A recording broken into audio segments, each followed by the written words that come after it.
Décembre 2020 au Royaume-Uni. On pense à un électricien hospitalier, père de famille, passionné de photos, quelqu'un de respecté, quoi. Mais derrière cette façade, se cachait une réalité monstrueuse, vraiment. Des meurtres qui dataient de plus de 30 ans. Et des actes horribles commis pendant des années, là où il travaillait, dans les hôpitaux. Aujourd'hui, on va plonger dans l'affaire David Fuller. C'est une des histoires criminelles les plus dérangeantes qu'on ait vues au Royaume-Uni récemment. Et tout ça, ça a refait surface parce qu'on a rouvert une très vieille enquête. Pour cette analyse approfondie, on s'est basé sur la retranscription d'une enquête vidéo très détaillée qui retrace vraiment tout, les faits, les investigations. Notre objectif, essayer de piger comment ce type a pu faire des trucs pareils, si longtemps sans se faire prendre. Et regarder de près les éléments clés que l'enquête a sortis. C'est une histoire très sombre, donc voilà, on y va. Alors, tout commence, ou plutôt tout bascule, le 3 décembre 2020. La police se pointe chez David Fuller. Il a 66 ans, il habite à Heathfield, dans l'East Sussex. En apparence, c'est vraiment monsieur tout-le-monde. Électricien, superviseur de maintenance à l'hôpital de Tunbridge Wells depuis presque 10 ans, marié, 4 enfants, le genre de voisin super tranquille, passionné par les oiseaux, le vélo, les concerts. Il a même été photographe pour le groupe Cutting Crew dans les années 80, tu vois le genre. Bref, la normalité incarnée. Oui, sauf que la police n'est pas là pour prendre le thé, hein. Ils sont là parce qu'ils ont rouvert une très vieille affaire, les Bedseat Murders. 2 meurtres qui datent de 1987 à Royal Tunbridge Wells. Les victimes, Wendy Knell, 25 ans, et Caroline Pierce, 20 ans. Et là, coup de théâtre, vraiment. 33 ans après les faits, une nouvelle analyse ADN sort en nom. David Fuller, suspect numéro 1. 33 ans ? C'est fou quand même. Que ça ressorte comme ça, d'un coup. Grâce à la science. Mais l'horreur, elle s'arrête pas là, en fait. C'était même pire que ce que la police imaginait à ce moment-là, non ? Ah oui, complètement. C'est pendant la perquisition chez lui que l'affaire prend une dimension, mais cauchemardesque. Vraiment. Les enquêteurs tombent sur plusieurs disques durs. Bien planqués, hein. Et là, ce qu'il y a dessus, ça dépasse l'entendement. Même pour des flics aguerris, quoi. On parle de milliers de photos et de vidéos. Plus de 14 000 fichiers. Et on doit Fuller en train d'abuser sexuellement de cadavres. Ça se passait dans les morgues de 2 hôpitaux où il a bossé. Le Kent and Sussex Hospital d'abord, puis le nouvel hôpital de Tunbridge Wells. Et ça s'est étalé sur une quinzaine d'années, au moins, de 2005 à 2020. Non mais c'est inimaginable. Des abus sur des corps dans des morgues. Oui. Et de manière hyper systématique. L'analyse des fichiers, ça a permis d'identifier 101 victimes. 101. 99 femmes et 2 enfants. Certaines ont été abusées plusieurs fois d'ailleurs, ce qui monte le total à 140 agressions documentées. La plus jeune avait 9 ans, la plus âgée, 100 ans. Que des femmes ou des filles. Fuller lui-même, il a dit qu'il se souvenait plus du nombre exact, ni même de quand il avait commencé, tu te rends compte ? Attends, mais il y a aussi cette histoire de catalogage, non ? Ça, c'est presque le truc le plus glaçant. Exactement, c'est ça qui est terrible, il ne se contentait pas de faire ça, il documentait tout. Méticuleusement, chaque fichier était classé, avec des notes, le nom de la victime, son âge, la date de décès. Ces infos, il les prenait où ? Dans le registre d'admission de la morgue, directement. Il se servait même de ce registre pour choisir ses victimes, pour éviter celles qui présentaient un risque d'infection, par exemple. Et le pire du pire, on a découvert qu'après avoir profané ces femmes, il faisait des recherches sur elles sur Internet. C'est une obsession du contrôle, mais totale, quoi. Même après la mort. Mais la question qui vient tout de suite, c'est comment il a pu faire ça pendant 15 ans dans des hôpitaux, des lieux censés être un minimum sécurisés, sans que personne ne capte rien ? C'est la question qui a secoué tout le Royaume-Uni, carrément. Et l'enquête indépendante qui a suivi, elle a mis en lumière une accumulation de failles. Des failles systémiques, des négligences. C'est assez incroyable. Fuller, il a su exploiter le système méthodiquement. Comment ça, exploiter le système ? Concrètement ? D'abord, son statut. Électricien de maintenance, puis superviseur. Il était considéré comme personnel essentiel. Donc, il avait un badge qui lui donnait accès à quasiment toutes les zones de l'hôpital. y compris la morgue, 24 heures sur 24. Sa fonction, c'était l'excuse parfaite pour être là n'importe quand. D'accord, l'accès physique, ok. Mais il devait bien y avoir des contrôles. Des registres à signer, ce genre de choses. Justement, c'est là qu'on voit les premières failles. Les registres d'accès à la morgue, souvent mal tenus, incomplets. Fleuer, il pouvait entrer pendant les changements d'équipe, tu vois, quand il y a un peu de flottement. Ou alors il notait simplement un motif d'intervention technique bidon. Personne vérifiait vraiment. Il connaissait aussi les angles morts des caméras de surveillance. Il savait que les enregistrements étaient effacés assez vite. Une fois qu'il était dedans, hop, il s'enfermait de l'intérieur, tranquille. Et j'imagine qu'il avait réponse à tout, techniquement parlant, si on lui posait une question. Oui, exactement. Il utilisait son jargon technique, ça suffisait à désamorcer les questions, il planifiait ses interventions, souvent les week-ends ou pendant les vacances, moins de monde. Parfois même, il provoquait lui-même des petites pannes, genre un frigo qui déconne, pour justifier sa présence. Malin, hein? Et puis, il y avait la confiance. Au fil du temps, ses collègues le voyaient comme le type méticuleux, serviable, parfois même le confident. Mais personne ne se méfiait. Ça, c'est pour l'accès, la manipulation directe. Mais l'enquête, elle a aussi montré d'autres problèmes, plus structurels, non? Dès son embauche, en fait. Tout à fait. Et là, on touche aux défaillances des ressources humaines, quoi. On a découvert que Fuller avait menti. Il a menti quand il a été embauché en 89 et rebelote quand il a été promu superviseur en 2002. Il n'a jamais déclaré ses anciennes condamnations pour cambriolage. Ça datait des années 70. Or, pour ce type de poste, un poste sensible dans un hôpital, la déclaration de tous les antécédents, c'était obligatoire. Il aurait dû être viré pour ça. Mais personne n'a vérifié son casier. Personne n'a vérifié son casier en 30 ans de boîte.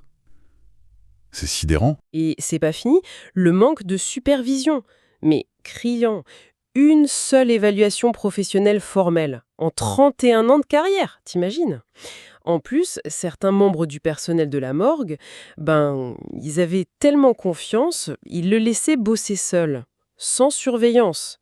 Alors que les règles de la Human Tissue Authority, l'organisme de contrôle, l'interdisaient formellement depuis 2017. C'est fou. Et il y a aussi eu cette histoire compliquée avec l'entreprise privée Interserve, c'est ça? Oui, encore un maillon faible dans la chaîne. En 2011, l'hôpital a déménagé dans de nouveaux locaux. Partenariat public-privé.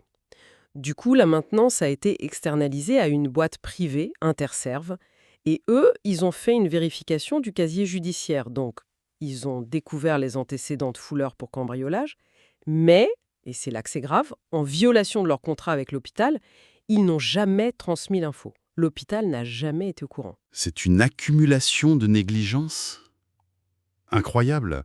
Et il y avait même une pratique interne à la morgue qui, sans le vouloir, l'a aidé. Oui, en effet. À partir de 2014, le personnel de la morgue avait pris une habitude. Pas réglementaire du tout d'ailleurs. Il sortait certains corps des frigos la veille des autopsies. Pour qu'ils soient moins rigides, plus faciles à examiner. Fuller a admis avoir profité de ça au moins 3 fois. Il remettait ensuite les corps en place, méticuleusement, ni vu ni connu. C'est vraiment cette accumulation de tout ça. L'accès facile, le manque de contrôle criant, la confiance aveugle, la dissimulation d'infos cruciales et les mauvaises habitudes internes. Tout ça a créé un environnement où l'impensable a pu se produire pendant si longtemps. Un environnement qui lui a permis d'agir en toute impunité pendant des années, jusqu'à ce que l'enquête sur les meurtres de 87 le rattrape finalement. Revenons justement à cette époque, 1987. Comment ces meurtres se sont-ils passés? Qu'est-ce qu'on sait? Alors, faut imaginer Royal Tunbridge Wells en 87. Une ville très calme, très sûre en apparence. Du coup, ces meurtres, ça a été un choc énorme pour tout le monde là-bas. La première victime, c'est Wendy Knell, 25 ans.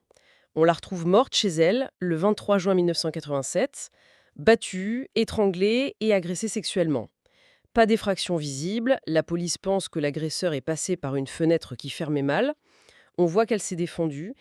Et le détail qui est troublant a posteriori, Fuller la connaissait. Il était client du magasin où elle travaillait. Il habitait pas loin. La police l'a interrogé à l'époque, mais bon, sans plus, pas assez d'éléments. D'accord. Et la deuxième victime? Caroline Pierce. C'était 5 mois plus tard, le 24 novembre 1987. Caroline Pierce, 20 ans, disparaît juste devant chez elle. Des témoins entendent un cri, puis une voiture qui démarre en trombe.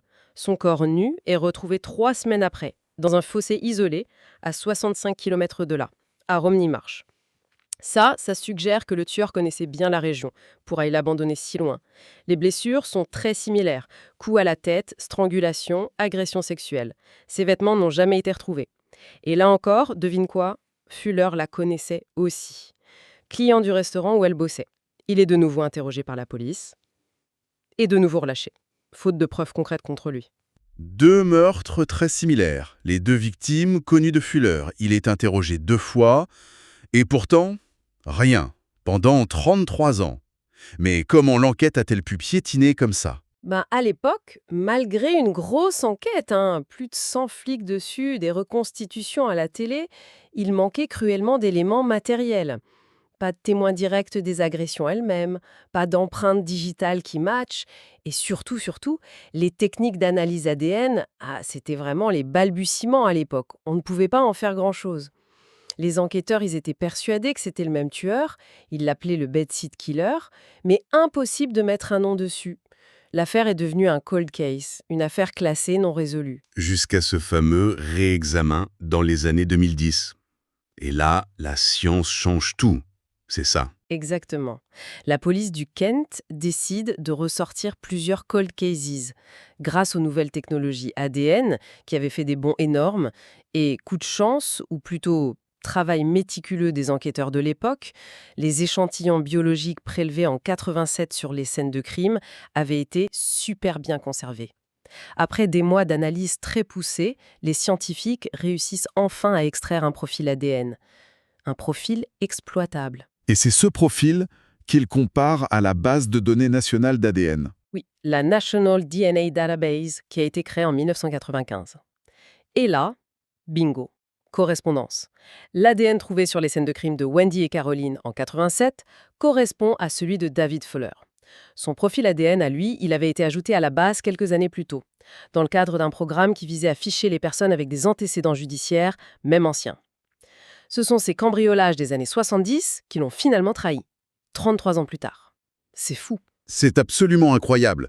Sans cette vieille histoire de cambriolage et les progrès de la science, il aurait pu continuer ses horreurs dans les morgues, peut-être indéfiniment. Essayons de cerner un peu mieux le personnage, si c'est possible. Quel est le profil psychologique de cet homme, capable d'une telle double vie, d'une telle escalade dans l'horreur? C'est un profil très complexe, évidemment. Né en 1954. Une enfance décrite comme ordinaire sans histoire majeure connue. Formation d'électricien, puis il y a ses cambriolages dans les années 70. Et déjà là, il avait des signes troublants. Il ciblait des femmes seules. Il passait du temps à fouiller dans leurs affaires personnelles, leurs sous-vêtements. Certains experts y voient déjà les prémices de fantasmes de voyeurisme, de domination, une violation de l'intimité. Ensuite, on observe une possible escalade. Terrifiante. Du cambriolage, qui est une invasion de l'intimité, au meurtre, qui est le contrôle total sur la vie et la mort. Et enfin, à la nécrophilie, la forme ultime de domination et de possession, sur un corps qui ne peut plus se défendre, qui ne peut plus dire non. La nécrophilie, c'est une paraphilie, une attirance sexuelle pathologique, déviante, qui est extrêmement rare. Chez Fuller, ça semble être devenu une véritable addiction. Compulsive. Les milliers de fichiers, la fréquence de ces actes à la fin, ça le montre bien. Il prenait de plus en plus de risques vers la fin, c'est ça que tu disais? Oui, clairement. La prise de risque devient énorme. 40% des crimes de nécrophilie connus ont été commis sur les 2 dernières années, 2018-2019, et entre décembre 2019 et décembre 2020, juste avant son arrestation, il est entré 444 fois dans la morgue sans justification officielle. C'est énorme. Il a même commis 12 agressions en pleine journée. C'est vraiment le signe d'une compulsion qui prend le pas sur toute prudence. Et en même temps, cette capacité à compartimenter, à séparer les choses. Marié 3 fois, père de famille, apprécié au boulot. Comment on peut mener une double vie pareille? C'est une caractéristique qu'on retrouve parfois chez certains profils avec des traits psychopathiques, oui. Une façade de normalité presque parfaite. Une façade qui masque une absence totale d'empathie, une vie intérieure très sombre, déconnectée. Son approche était calculée, surtout pour la nécrophilie. Il mettait des gants, il était conscient de l'ADN. Il suivait les affaires criminelles, les avancées techniques. Il choisissait des victimes sans voix, littéralement. Mais, paradoxalement, il a gardé toutes les preuves chez lui, comme des trophées. C'est un mélange étrange de prudence calculée et d'arrogance, peut-être. Ou de compulsion, encore une fois. Finalement, il y a eu le procès. Quelle a été l'issue judiciaire? Le 15 décembre 2021, David Fuller est reconnu coupable des meurtres de Wendy Nell et Caroline Pierce. Il avait déjà plaidé coupable pour 51 infractions sexuelles sur des cadavres. Le nombre a d'ailleurs augmenté au fil de l'enquête, on en a identifié plus ensuite. Il est condamné à la prison à vie. Sans possibilité de libération conditionnelle, le juge a utilisé des mots très forts, il a parlé de dépravation à peine imaginable, il a aussi souligné l'immense souffrance humaine infligée aux familles des victimes, celles des meurtres et celles des victimes de nécrophilie. Pour les familles, ça a dû être un choc, mais terrible, d'apprendre la vérité, des années, des décennies, après la mort de leurs proches. Oui, un traumatisme absolument indescriptible. Apprendre que le corps de ton enfant, de ton parent, de ta compagne a été profané de cette manière-là. C'est une douleur qui s'ajoute au deuil. C'est inimaginable. L'affaire a aussi eu un impact énorme sur le NHS, le service de santé britannique. Ils ont dû lancer une enquête indépendante et revoir en profondeur tous leurs protocoles de sécurité dans les morgues, forcément. Et Fuller, lui, il n'a jamais exprimé le moindre remords. Rien. Donc, pour résumer, l'affaire Fuller, c'est vraiment une histoire à double détente, si on peut dire. D'un côté, on a l'élucidation très tardive, grâce au progrès de la science, de meurtres vieux de 33 ans. Presque un miracle pour les familles des victimes de 87. Et de l'autre, la révélation de décennies d'actes de nécrophilie absolument inimaginables. Des actes qui ont été possibles à cause d'une combinaison terrible, la manipulation d'un individu pervers et des failles systémiques profondes. Au cœur même des hôpitaux, des lieux de soins. Oui, et au-delà de l'horreur pure des faits et des manquements institutionnels qui sont flagrants, cette affaire, elle laisse une question en suspens. Une question assez dérangeante. Sur nous, sur nos perceptions. On se base souvent sur l'apparence, le statut social, la profession pour juger les gens. Non, Fuller, c'était l'employé modèle, le voisin tranquille. Ça interroge vraiment quelle part d'ombre peut se cacher derrière la façade la plus ordinaire, la plus banale de la normalité. Est-ce qu'on peut vraiment connaître les gens qui nous entourent au quotidien? C'est sur cette réflexion un peu glaçante qu'on termine notre exploration de cette affaire. Une affaire vraiment complexe et profondément troublante.